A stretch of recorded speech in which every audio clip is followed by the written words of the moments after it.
Yeah, we back with another one with the Nolan Wells investigation. In this video, I just want to go over these top 5 questions that need answers now. In my opinion, these are the most pertinent questions to get answers to right now for investigators to move forward with, serious questions. Because all of this is looking fishy.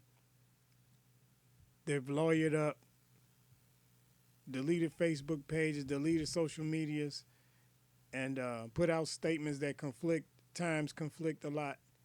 So there's some things to be cleared up, and let's get into this. Let's unpack this.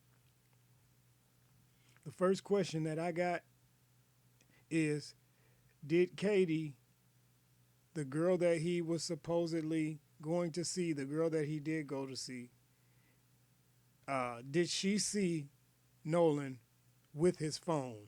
Did Nolan have his phone when he was with Katy? Did she see him physically holding the phone, using the phone, texting, talking, or doing something with the phone? Did Katy see that?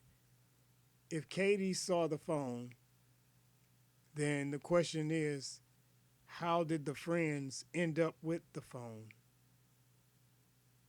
If Katy saw Nolan with his phone, then Nolan would have had the phone. And then that means if they got the phone, then they came into contact with Nolan after he left from with Katy.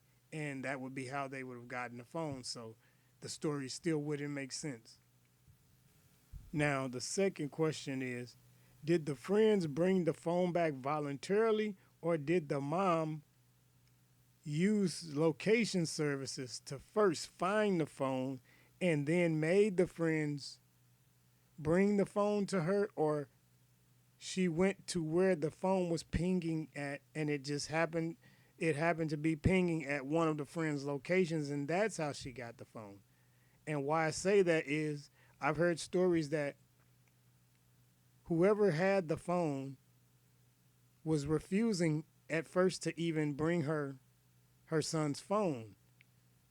And there's a news article that I read where there's this woman in the neighborhood, Mama D, who knows the family and who was like a grandmother to the boys in the neighborhood, including Nolan and his friend Williams. She stated that in a news article that the mom found the phone through location services. So the mom pinged the phone, and that's how she knew where the phone was. And once she knew where the phone was, that's how she got the phone back from the friend, because she had the phone.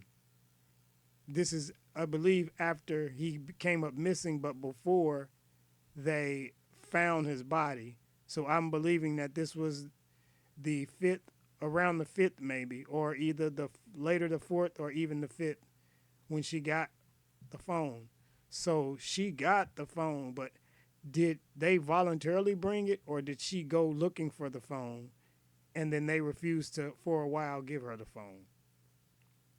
The third question is, what options did Nolan use to access his phone? Did he use a PIN code? Did he use some type of swipe code, like a symbol or something? Did he use fingerprint? Did he use face recognition? Because all of these things would tell you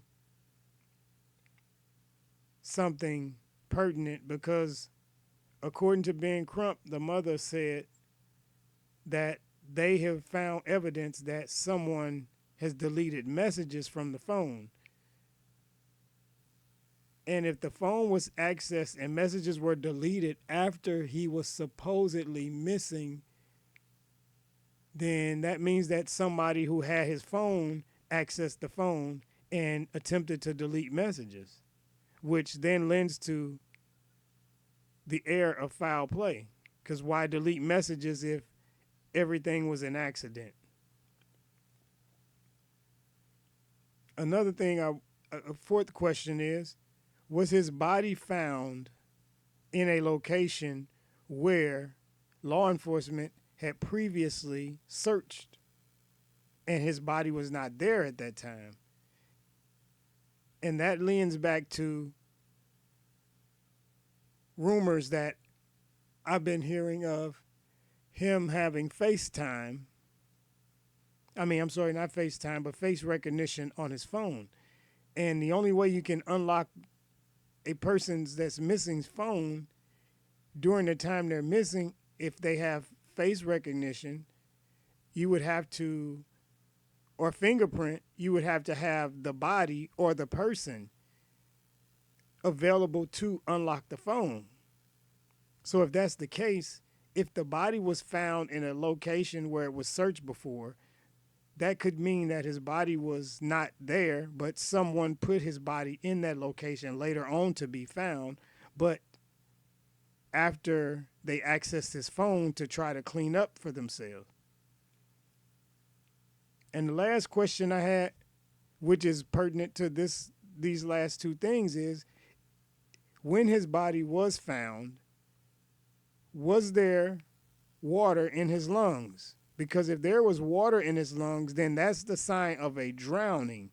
But if there's no water in his lungs when he died, if there's no water in his lungs, then that means he was deceased before being put into the water, because you don't die and then go in the water. So if he was deceased, he was placed in the water, dumped in the water, dropped in the water. If there's no water in his lungs, then he had died before that happened, which then still leads to foul play. How did he die? And that goes into what the autopsy report will show, or should show, the independent one, Friday, today, tomorrow, a few hours, is when his body should be in D.C. and an independent family autopsy is supposed to be done. And I'm sure they're going to look for unnatural bruising, blunt force trauma, things like that to be on the body. And I believe that there's going to be a lot of things that show up on his autopsy that are not natural causes of death. And I believe that's why everybody's lawyered up and everybody has deleted social medias, because you don't just do that. No innocent people do that. There are many people that go through situations like this and they don't go and delete all their social medias.